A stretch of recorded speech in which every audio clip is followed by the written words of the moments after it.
here. Both clubs short-handed. Orr over the line by Harris. Moving, drives. Every time I looked up, I always seen the vision of him flying across the ice after he scored a goal.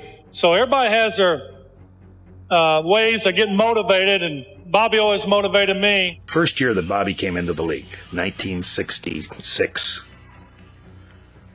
We're in Boston, playing in the old Boston Gardens. First period is over. The score is 3-1 for Boston. Bobby Orr had scored 2 goals and assisted on the other one, and had the puck all first period. Buzzer goes. I went over, and Frankenberry was the referee. I said, Frank, what are we going to do about this blonde-haired kid? He said, Bobby, what do you want to do? I said, let's do this. I said, when we come out for the second period, I said, just throw Bobby that puck that he had all first period, and then I said, just pitch another one out for the rest of us to play with. He could get from point A to point B faster than anybody else ever could. It was like the difference between a Porsche and a Yugo. He's a 12-cylinder car against 4-cylinder opponents. Over the line, trying to go in. He does! He scores for a hat-trick! Bobby Orr! My life's a disappointment because I didn't turn out to be the next Bobby Orr. Everybody knows that Bobby Orr is the greatest hockey player who ever lived. If you don't believe it, the last year he what? Could be Wayne, but could be Wayne. Yeah, Wayne's second. He's in 1976 Canada Cup. Bobby Orr was at the end of his career. His one knee was done for.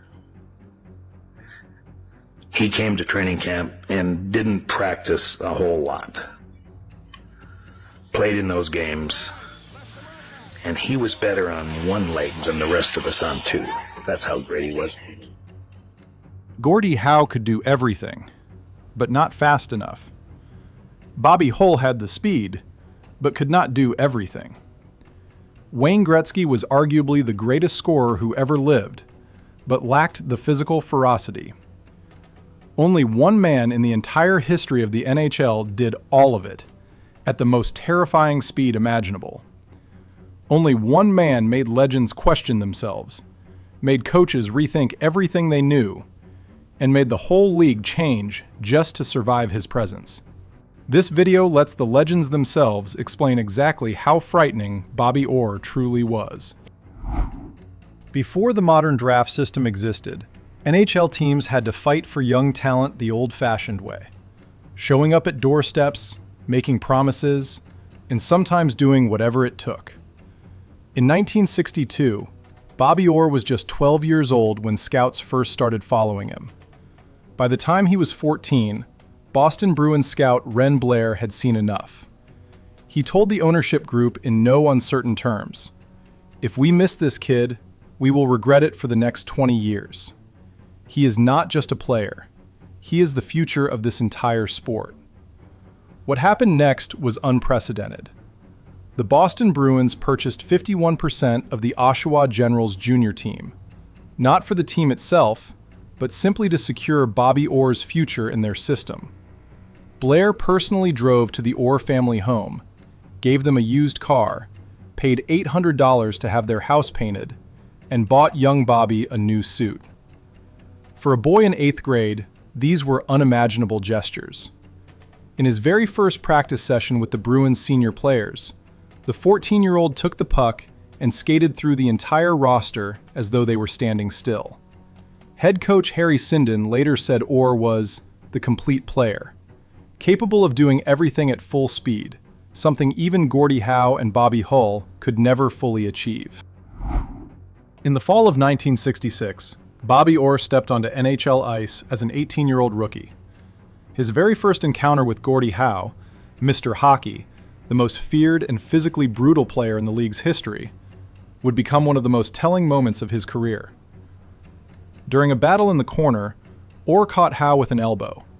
It may have been accidental, it may not have been.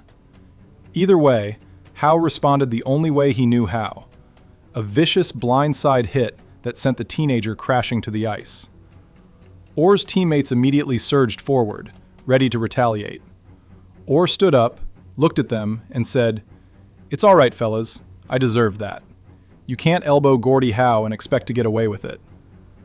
Weeks later, Howe struck him again with his stick. Orr said nothing. He waited. Then, in a later play, he drove Howe hard and clean into the boards. Howe smiled. He recognized what he was looking at, a worthy successor. Coach Harry Sinden remembered it clearly. Orr didn't go around Howe, and Howe didn't go around Orr. It was history repeating itself between two great warriors. Years later, Gordie Howe publicly called Bobby Orr the greatest player I have ever seen. When the most ferocious legend in NHL history says that about you, no further argument is necessary. Yvan Cournoyer of the Montreal Canadiens was not just fast. He was legendary for his speed, earning the nickname the Roadrunner because no one in the league could catch him once he broke free. In one particular sequence, Cournoyer had beaten every skater on the ice, open and alone, fully expecting a clean shot on goal. Bobby Orr was behind him. What happened next defied logic. From a position that should have been impossible to recover, Orr accelerated, closed a gap that no defenseman had any business closing, and stripped the puck from Cournoyer's stick before he could shoot. Montreal Canadiens goaltender Ken Dryden, one of the most analytical minds the game has ever produced, later described the gap between Orr and everyone else as the difference between a Porsche and a Yugo. Orr had a 12-cylinder engine, Dryden said, while everyone else was running on 4. People assumed Bobby Orr's danger was limited to his skating and his vision. Ted Harris of the Montreal Canadiens was prepared to test that assumption. Harris was one of the most feared enforcers in the league, a physically imposing player who made a habit of intimidating young players before they could find their footing. When Orr arrived as an 18-year-old rookie, Harris saw an opportunity. He did not get what he expected. Orr stood his ground, landed clean and precise punches, and walked away the clear winner. The message was delivered instantly across the entire league. This rookie could not be bullied. That reputation was reinforced in subsequent battles against other notorious enforcers, including Keith Magnuson and Brian Watson. Orr was faster than everyone, smarter than everyone, and willing to fight anyone. Wayne Gretzky, reflecting on this years later, said it plainly. The biggest difference between me and Bobby was the physical dimension. I never had that ferocity and thunderous physical presence that he had. In the 1970 Stanley Cup Finals, Scotty Bowman, one of the most celebrated tactical minds in NHL history, devised what he believed was a workable solution. He assigned forward Jim Roberts to shadow Bobby Orr everywhere on the ice, every single shift, with one purpose: stop him from launching attacks. Jim Roberts was not a soft choice. He was disciplined, intelligent, and relentless. By most standards, it was a sound strategy. Bobby Orr did not notice. He still distributed passes, still controlled the tempo, still dictated where the game went. The Boston Bruins won decisively. After the series, Orr was asked about the shadow assignment. His answer became one of the most quoted lines in NHL history.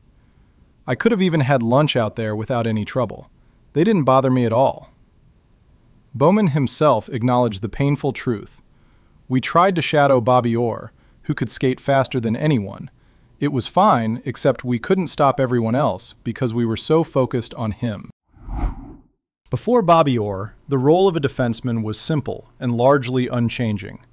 Stay back, protect your zone, clear the puck, and never, under any circumstances, carry the puck past the center line. These were not suggestions. They were the foundational rules of how hockey was played for decades. Orr ignored all of them. He attacked from side to side, drove through the neutral zone, and initiated offensive plays from a position that was never supposed to generate offense. Opponents faced an impossible choice: press him and get beaten by his speed, or give him space and watch him either unleash a thunderous shot or set up a teammate with a perfect pass. The most gentlemanly player in NHL history observed that Orr had completely transformed what it meant to be a defenseman, turning the position from passive protection into active attacking force. Orr did not just change himself, he changed the entire sport.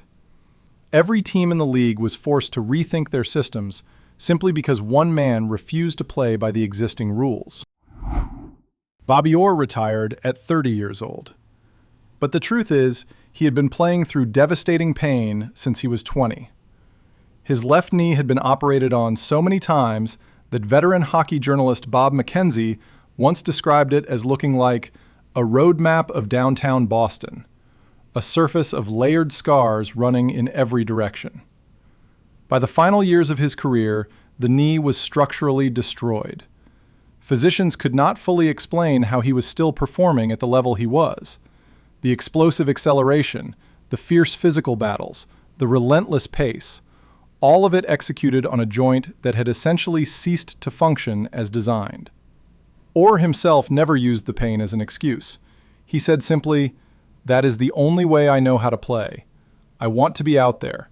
I do not want to sit on the outside."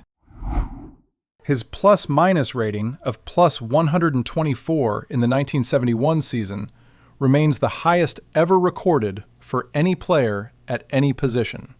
Boston Bruins general manager Harry Sinden once stated that by modern market standards, Bobby Orr would deserve between $100 million and $250 million per season because he carried an entire team on his shoulders alone. Number 4 is not just a retired jersey. It is a standard every defenseman since has known, quietly, they could never reach. What do you think about him? Leave your thoughts in the comments below. If you enjoyed this video, please like it and subscribe to our channel. Thank you so much.